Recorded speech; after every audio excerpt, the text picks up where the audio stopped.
Guys, it's KP here. And because Paula told me to introduce myself again, to those who don't know me, I'm Condon. I go by KP. I'm in my second year of studying medical and health sciences here, and I'm from Cambodia. Cool fact about me, that's it. So we'll be reading from the book of Daniel, the whole first chapter. So Daniel in Nebuchadnezzar's court. During the third year of King Jehoiakim's reign in Judah, King Nebuchadnezzar of Babylon came to Jerusalem and besieged it. The Lord gave him victory over King Jehoiakim of Judah and permitted him to take some of the sacred objects from the temple of God. So Nebuchadnezzar took them back to the land of Babylonia and placed them in the treasure house of his God. Then the king ordered Ashpenaz, his chief of staff, to bring to the palace some of the young men of Judah's royal family and other noble families who had been brought to Babylon as captives. Select only strong, healthy, and good-looking young men, he said. Make sure they are well-versed in every branch of learning and are gifted with knowledge and good judgment and are suited to serve in the royal palace. Train these young men in the language and literature of Babylon. The king assigned them a daily ration of food and wine from his own kitchens. They were to be trained for 3 years, and then they would enter the royal service. Daniel, Hananiah, Mishael, and Azariah were 4 of the young men chosen, all from the tribe of Judah. The chief of staff renamed them with these Babylonian names. Daniel was called Belshazzar, Hananiah was called Shadrach, Mishael was called Meshach, and Azariah was called Abednego. But Daniel was determined not to defile himself by eating the food and wine given to them by the king. He asked the chief of staff for permission not to eat these unacceptable foods. Now God had given the chief of staff both respect and affection for Daniel, but he responded, I'm afraid of my lord the king, who has ordered that you eat his food and wine. If you become pale and thin compared to the other youths your age, I am afraid the king will have me beheaded. Daniel spoke with the attendant who had been appointed by the chief of staff to look after Daniel, Hananiah, Mishael, and Azariah. Please test us for 10 days on a diet of vegetables and water, Daniel said. At the end of the 10 days, see how we look compared to the other young men who are eating the king's food. Then make your decision in light of what you see. The attendant agreed to Daniel's suggestion and tested them for 10 days. At the end of the 10 days, Daniel and his 3 friends looked healthier and better nourished than the young men who had been eating the food assigned by the king. So after that, the attendant fed them only vegetables instead of the food and wine provided for the others. God gave these 4 men an unusual aptitude for understanding every aspect of literature and wisdom, and God gave Daniel the special ability to interpret the meanings of visions and dreams.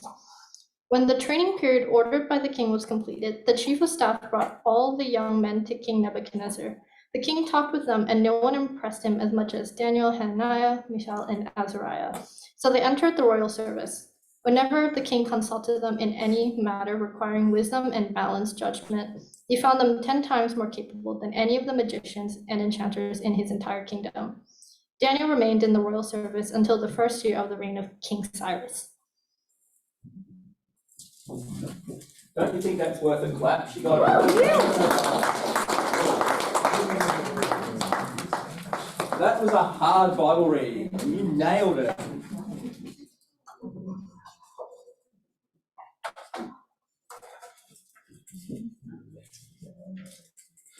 Okay, well, we're starting a new series today, and our series is in the book of Daniel. Some of you might have been thinking that a Daniel series was like Daniel Andrews, who's an Australian politician, or Daniel Craig, who's, you know, a celebrity, or if you're an old person like me, maybe Danny DeVito, who's more in the comedy side of things.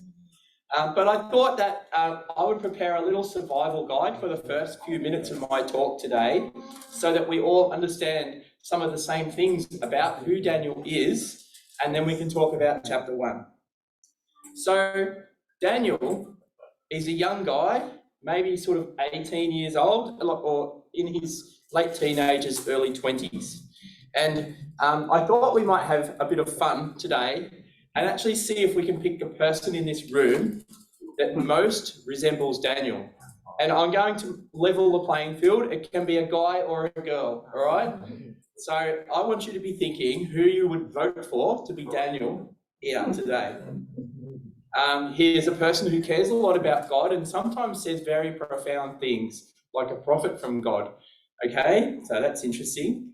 He was trusting God. And he lived a very long time ago. Now, you don't have to take that into account and pick the oldest person in the room. He lived before Sydney was settled, before America was settled, before before England ruled the waves, before the Greek kingdom, before the Roman kingdom. So Daniel was born pretty close to 600 BC, right, before Jesus, which is a long time ago. And yet, when you listen to this book of Daniel, it feels like you're listening to the 6 o'clock news. It feels very relevant.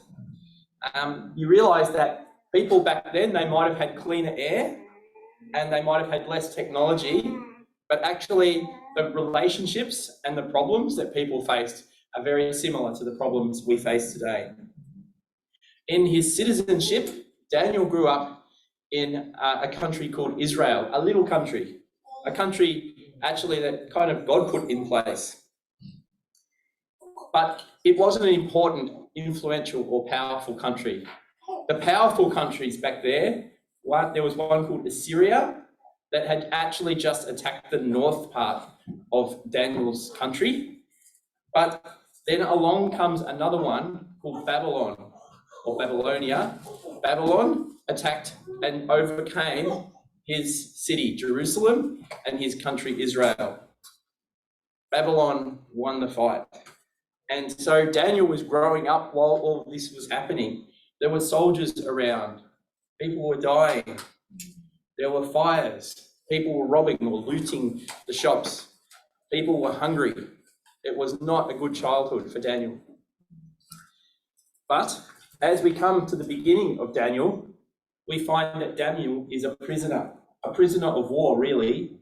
That Daniel and a few of his friends have been chosen to go back to Babylon, where the army came from, and to grow up there and to attend university there and to work for the new king, a very scary king named Nebuchadnezzar.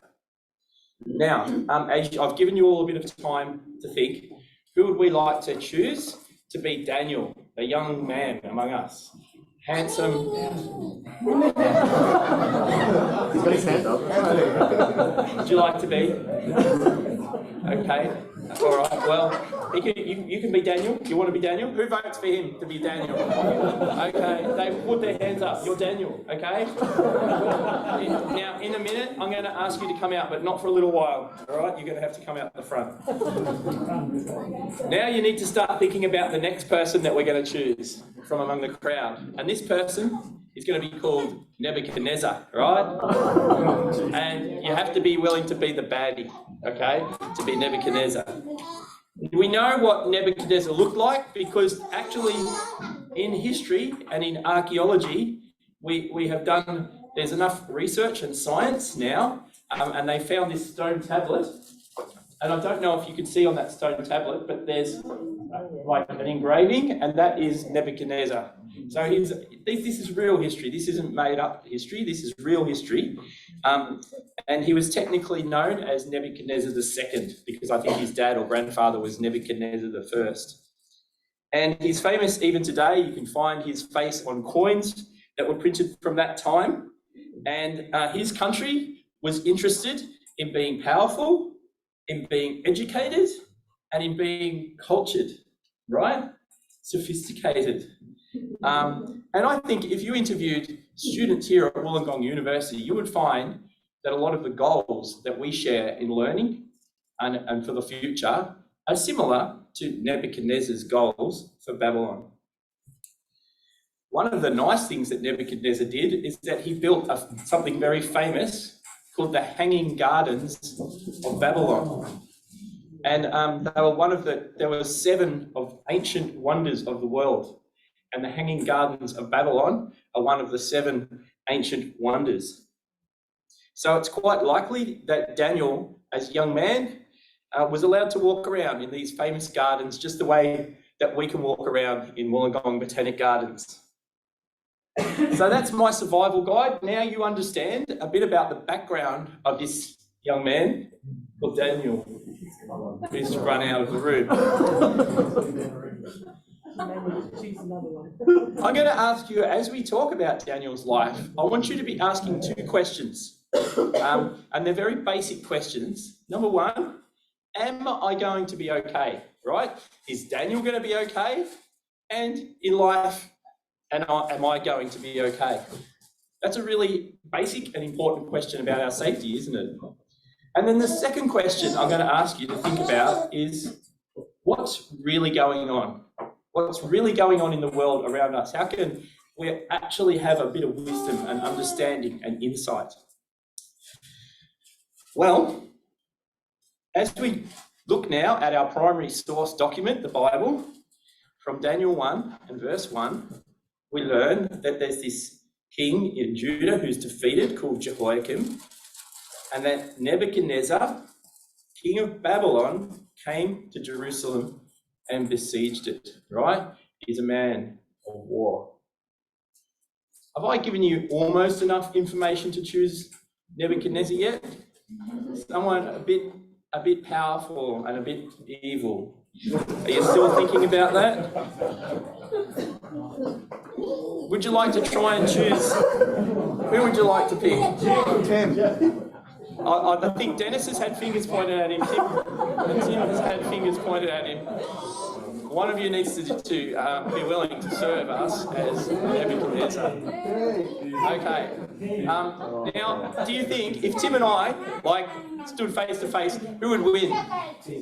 Yeah. No competition. Tim would win. He's the powerful guy in the room, right? Do I got me? And what happens though is that you might be introduced in verse 1, Tim, Nebuchadnezzar, but actually there is another character who is introduced very, very quickly in verse 2. What we learn is that, where is it? And the Lord delivered Jehoiakim, the king of Judah, into his hand, along with articles from the temple of God. So the Lord, God, is our third character, right? And God gave this guy the victory. God let him win the war. So now we have to choose a third character, okay? I'll give you a little bit of time. Could be a man, could be a woman, right? But they have to be like God, okay? That's an easy thing, right? Okay.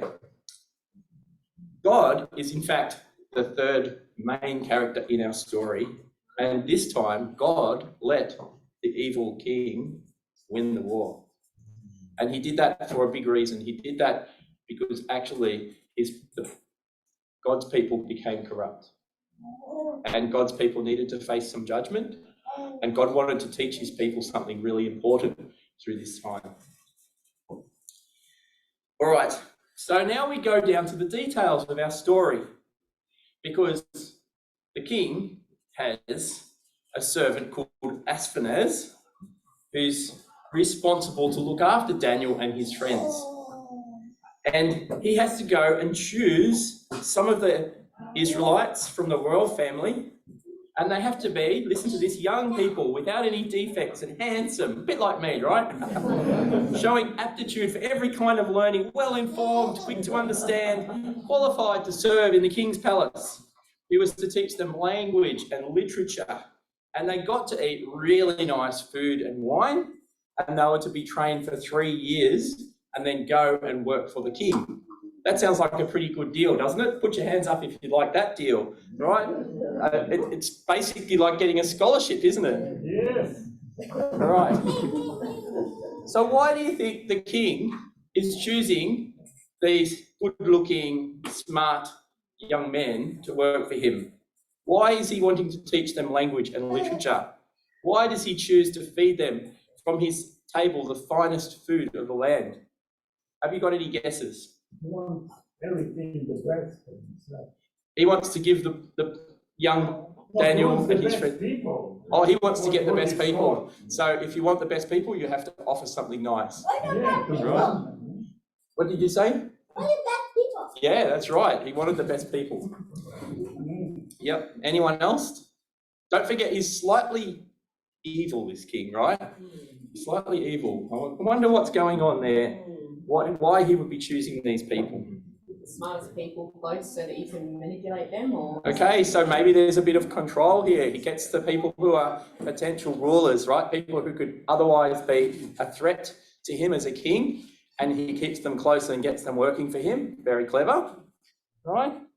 And also, if you think about it, on the outside, Daniel and his friends, they look like they come from Israel, right? And if the king wants to get the people back in Israel to do what he says, right, they're more likely to listen to Daniel, aren't they, than they are to listen to the nasty king. So he's training them up, perhaps, to actually rule their own people.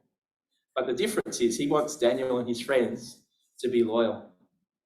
So he's actually trying to win them over. It's very clever politics. All right. Now we're going to think a little bit about Babylon, about the place where Daniel goes to live. And actually, Babylon is a really old place.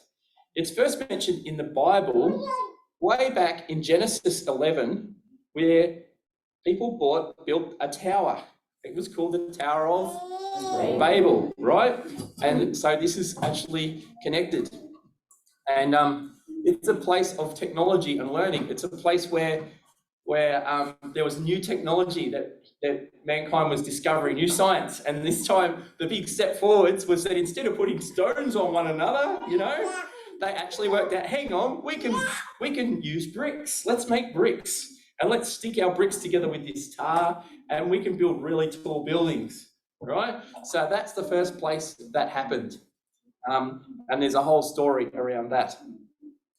And it was also a place where many different cultures and many different religions were meeting and coming together.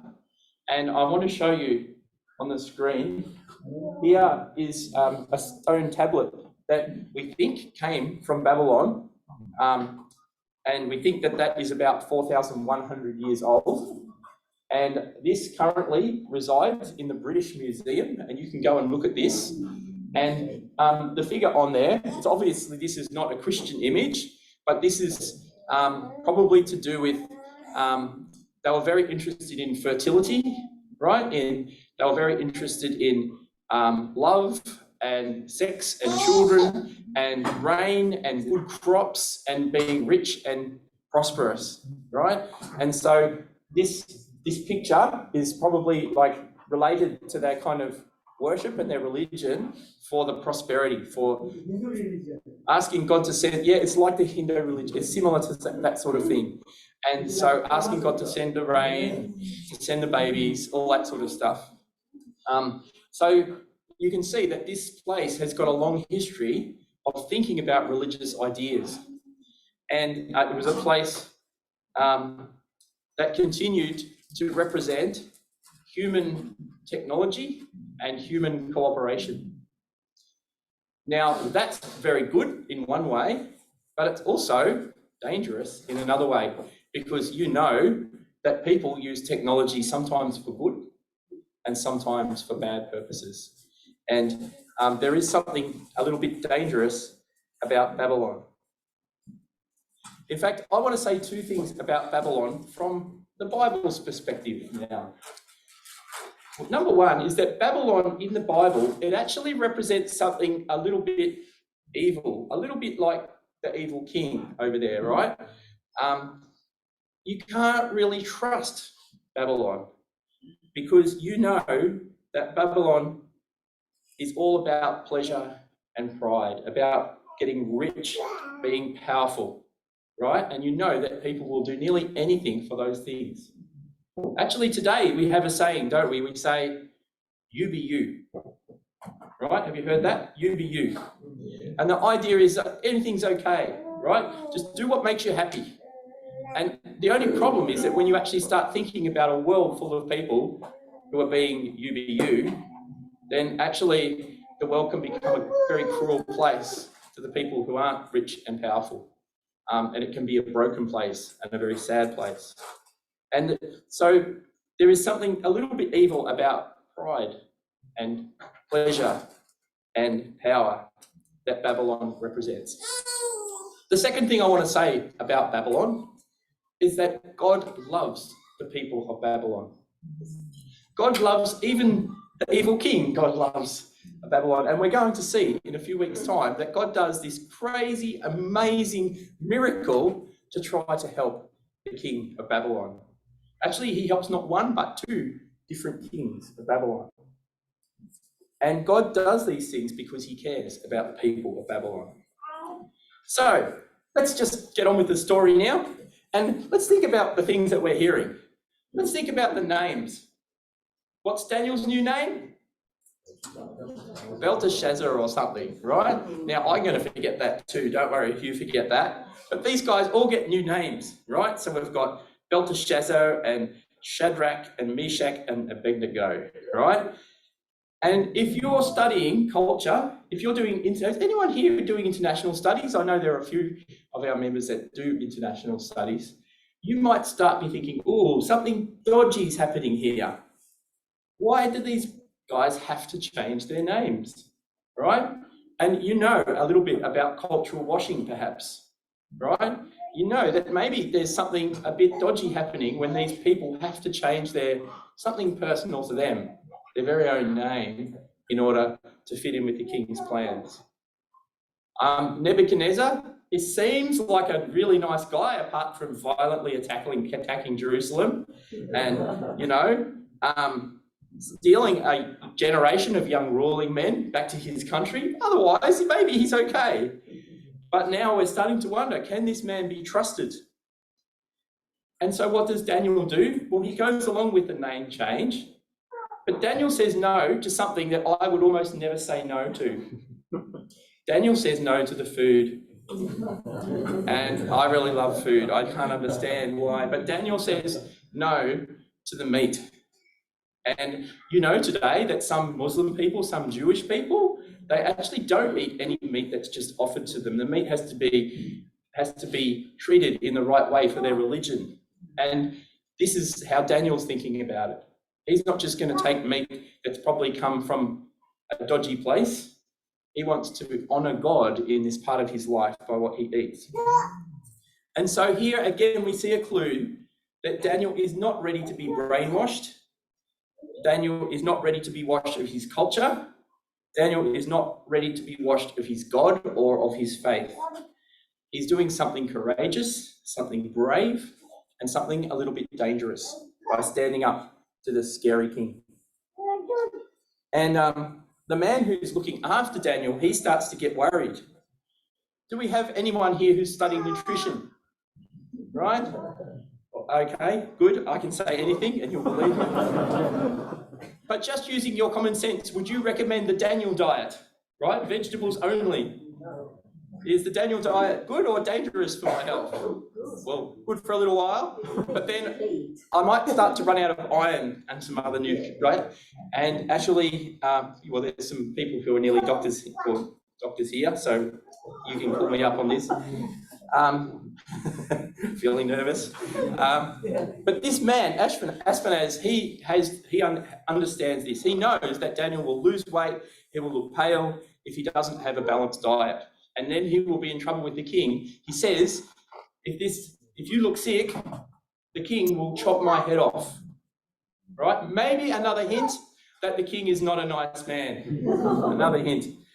So they agree on a test, and the test runs for 10 days, and they say, feed us just vegetables and let us drink just water for 10 days, and then you can compare us with the people over there. If we look healthy, let us eat that way. They do the test, and what happens? It's a miracle. It's a miracle, right? Daniel eats broccoli and cauliflower for 10 days in a row and ends up looking healthier than everyone else. That is from God, all right? This is not saying that we should all become vegetarians. This is saying that God did something special. God did something special. And Daniel, he faced a test of his faith and a test of his culture. And he decided that he would serve God in a culture that didn't respect God. And that was a big decision. Now, I don't know if you follow the Australian news much or if you follow Australian sport much, But something happened during the week that was important for my family. The man in charge of the Essendon Football Club, a man called Andrew, he was told by his club that if he wanted to be in charge of the club, the football club Essendon, then he wasn't allowed to be in charge of his church anymore. He had to decide. And here's a man, he had done nothing wrong. Everything in his job, he had actually done well. But they decided that, well, in Andrew's words, he said, "My personal faith is not tolerated and not permitted in the public square, at least by some and perhaps by many." He said, "I was being required to compromise beyond a level that my conscience allowed." Now, personally, I'm sad because for my family, we have 5 generations in my family who followed the Essendon Football Club, okay? And I'm sad because now I feel, I don't know if I want to cheer for my club anymore, if they feel that way. But the reality is you don't need to be a Christian for very long before we face these problems and these challenges in the workplace, in family life, in culture. It is difficult and challenging to be a Christian, and sometimes we have to make difficult decisions. Sometimes we're tested. And what we find in the book of Daniel is that this is only the first of many times that his commitment to his faith and to his faith culture is tested. So I'm going to ask for our actors to come out now. We need, if you could bring our actors out here.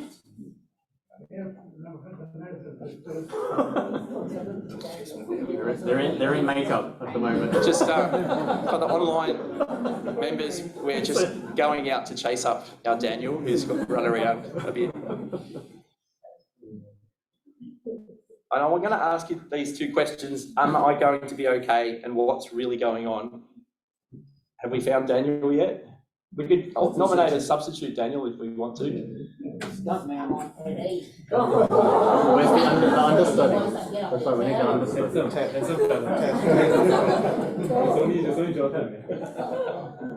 It can be a boy or a girl. Okay, all right. Is he handsome though? Yeah. Okay. Do we want to turn the camera around so that people can see this a little bit better? Okay. So what we're going to do is get Daniel to stand at the front, looking at us all, and then behind him, I want the evil Nebuchadnezzar to take one hand and put it on his shoulder. Right? Right. And so you are trying to guide Daniel in his life, all right? And you have a big influence over his life. But did we choose someone to represent the Lord? Did we choose someone? Okay, so now we have to have an election. Who wants to be the Lord? It sounds so blasphemous. Who wants to be God? No, I'm the cameraman. I can't do it. Come on,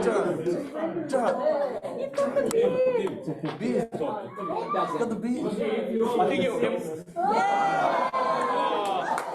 Oh, so humble. This is an incredible comeback because just a little while ago, Dennis It's Nebuchadnezzar. was getting votes to be Nebuchadnezzar, and now he's got to be God. So wow. Okay, stand behind him. Stand behind him. You're in the background, man. Okay, and you can. No, you're a kind God. You have to look nice and happy. And you get to put your hand on his other shoulder, and you know. I'm not going to actually get you to act anything out. I'm not sure you're representing God quite right there. Anyway, so the point is, the focus here in this story is on Daniel, right?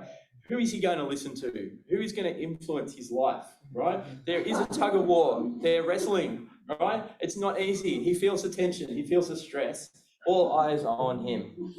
Now, I want to imagine that instead of Jeffy standing here, that was you. All right? And there are rich, powerful people with one arm on your shoulder trying to influence you in your life and asking you to make some decisions, right? And then in the background, there is an amazing God who has a lot of power and a lot of love. Thank you, Dennis. I'm not sure that you're going to get a repeat. And you're there, you're being influenced on one hand by God and on the other hand by these rich, powerful people. And you face decisions in your life. Which way are you going to go when the test comes to you? Okay, thank you, gentlemen. You can sit down.